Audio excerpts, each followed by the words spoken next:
Hey, this is Joey at lightsailsaw.com, and we're gonna go over cutters.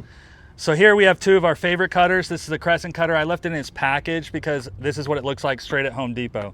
Very strong cutter. And then here's our go-to, the Milwaukee. It's 6 inches on the handle grip strength. That way it can fit in your pocket. You don't want the really long one. Sometimes electricians with a bunch of them in their bag, they want a longer handle to grab it. Get the short handle. Then you have, for more precise cut, here's some flush cutters. These are nice for really fine tuning things, especially if you're gonna do a breakaway tab on your female to create an inline.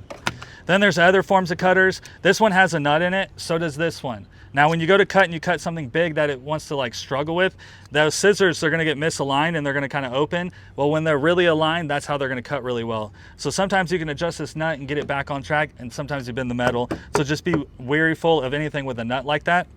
Then you have some needle nose pliers. You can cut with these. At the same time, you can do a breakaway tab and create an inline. These are really cheap. The problem with getting really cheap ones is that this wears, and when you cut, that copper, it has a little hair of copper left in it, and then when you go to put it in your plug, and if it's not clean, then those ends touch and it's gonna trip. So be very careful. Don't go cheap. Spend a couple extra dollars and get a quality cutter.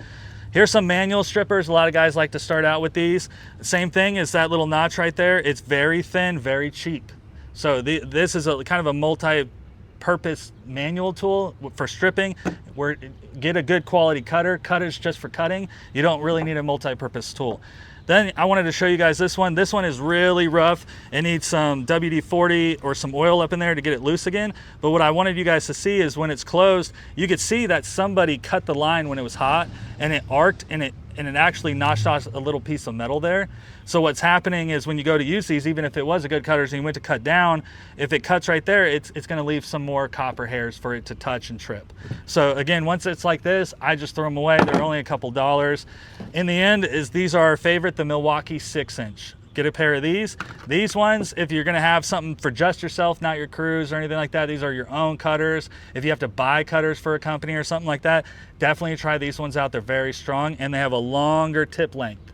So for trying to get in certain spots and places, they're really nice. So with these two right here, you can't go wrong.